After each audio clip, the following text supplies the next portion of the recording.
देवपूजेद्वारे आपण देवांना संतुष्ट करत असतो. तो व्रत असो, पूजा असो, सेवा असो, उपाय असो, तोडगे असो किंवा एखादं मंत्रस्तोत्र पठण असो, कोणत्याहीद्वारे आपण देवांना प्रसन्न करून घेत असतो. आणि देवाला ज्या वेळेला आपण प्रसन्न करून घेतो त्यावेळेला आपल्याला फक्त आणि फक्त देव आणि आपण आपल्या नजरेसमोर असायला पाहिजे. आणि दुसरी गोष्ट, एखादं व्रत करताना किंवा एखादी सेवा करताना, एखादी पूजा करताना आपल्याला बरंच साहित्य असं लागत असतं. आणि त्या साहित्याची जमवाजमव करताना आपल्या काही चुका आपल्या हातून होत असतात. किंवा दररोज पूजा करताना पूजेच्या अगोदर आपल्या बऱ्याच चुका असतात. बघा, बरेच जण असे असतात की पूजा कराय देवाच्या समोर आसनावर बसतात आणि घरातल्या प्रत्येकानं सांगत राहतात, फुले आण, फळे आण, काही अक्षदान, काहीतरी तिथं त्यांच्याकडं नसेल ते आणायला सांगत असतात. ते अजिबात करायचं नाही. कारण आपण सर्व साहित्य घेऊन बसायचं. जर पाहिजे असले तर पूजेच्या अगोदर आपण उठू शकतो आणि तो घेऊ शकतो. कशामुळे तर आपण पूजा करत असतो आपली अडलेली कामे पूर्ण होण्यासाठी. एखादं व्रत करत असतो बघा, एखादी अडलेली कामं पूर्ण होण्यासाठी, एखादी साधना करत असतो की आपल्या मनाला समाधान मिळण्यासाठी किंवा अमुक कार्य हे माझे सर्व सिद्धीत जाण्यासाठी. पण आपण जर त्यामध्ये चुका करत असो की दुसऱ्यांना ते सांगत असेल तर त्याचं फळ हे अर्ध दुसऱ्याला जात असतं. मग तुमच्या पदरात काय करतं बघा, तुम्हाला खोकला आला, तुम्हाला ताप आले तर तुम्हालाच गोळी घ्यावं लागेल ना. दुसऱ्याला घेतल्यानं बरं कशी चालेल. यामुळे तुमच्या अडचणी, तुमचे प्रश्न हे देवाकडून तुम्ही सोडवणार आहेत. त्याच्यासाठी तुम्ही पूजा, व्रत, वैकल्य करणार आहेत आणि त्याचे फळ त्याच्यासाठी तुम्ही दुसऱ्यांना परेशान करत आहेत. आता ती घरातली व्यक्ती तुम्हाला समाधानानं देईल हे माहीत नाही तुम्हाला. ती तुमच्या भीती खातर किंवा तुम्ही म्हणाल्या म्हणून ही देत असेल, पण तिला मनातून जर देव वाटत नसेल ती वस्तू आणि ती म्हणून पण दाखवत नसेल, मग तिच्या मनात कुठेतरी जे शंका निर्माण होते, जो भाव निर्माण होतो, तो भाव आपल्या सर्व पूजेत उतरत असतो आणि त्यामुळे आपल्याला केलेल्या पूजेचं फळ हे पूर्ण भेटत नाही. म्हणून आपण काय करायचं, आपल्याला जे पूजा साहित्य लागत असतं आपल्याला ते आपण स्वतःच एकत्र तयार करून घ्यायचं असतं. काही असो, आपल्याला जे पूजा साहित्य लागतं ते आपण आपलं तयार करून घ्यायचं असतं, तरच आपल्याला पूजेचं फळ हे मिळत असतं.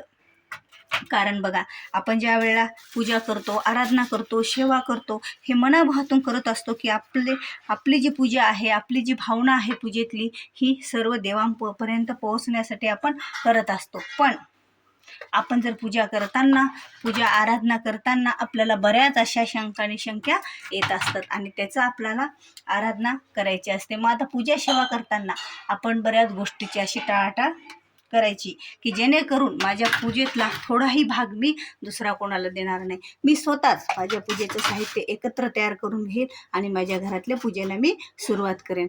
का तर मी पूजा जे करणार आहे, मी ज्यासाठी संकल्प केलेला आहे, माझे जे अपूर्ण काम पूर्ण होण्यासाठी मी पूजा करणार आहे, तर मी माझेच पूजेचे साहित्य मी जमा करून घेणार आहे. कारण बघा, ज्या वेळेला तुम्ही स्वतःचं साहित्य स्वतः जमा करून घेता त्यावेळेला तुमचा भाव, ती भक्ती त्या पूजेमध्ये उतरलेली असते. कारण तुम्हाला मनाभावातून पूजा करायची असते आणि ती पूजाची तयारीला लागण्यापासून आपण तोच भाव तुमच्या मनामध्ये उतरलेला असतो की मला आता ही पूजा करायची, माझं हे काम पूर्ण होणार, या उपायानं मी सेवा केल्यानं माझं हे काम पूर्ण होणार, ही इच्छापूर्ती होणार, ही मनोकामना पूर्ण होणार, माझ्या घरातले सर्व दोष वगैरे सर्व काही जाणार, ही भावना तुमची काय होत असते, तयार होत असते. म्हणून आपण पूजा करण्याच्या वेळेला आपलं साहित्य आपण आपल्या हाताने अगोदर तयार करायचं असतं आणि नंतर आपल्या पूजेला सुरुवात करायची असतं. यामुळे काय होतं बघा, आपली भावना त्या पूजेच्या प्रत्येक वस्तूत उतरलेली असते, पूजेच्या प्रत्येक पदार्थात उतरलेली असते. त्यामुळे काय होते, ते देवाला जास्तच असं प्रभावशाली वाटतं, देवाला पावन होत असतं. कारण देवाला तुम्ही मागायला, दुसरं कोणी मागत नाही. तुमची इच्छा देवाला पूर्ण करायची आहे तर तुम्ही केलेलं कार्य, जेवढे हात लागतील तुमच्या ज्या कार्याला, बघा कुठे गेल्याच्या नंतर काही व्यक्ती काय करतात, कोणाच्या घरी कितीही मोठं काय असलं तर शेवटी म्हणतात आम्ही पत्तरवाळ्या उचलतो. जेवण झालेल्या पत्तरवाळ्यासुद्धा ते उचलायला तयार राहतात. काय राहतात, त्यांना वाटतं यांनी एवढी मोठी सेवा केली, याच्यात माझा खारीचा हिस्सा.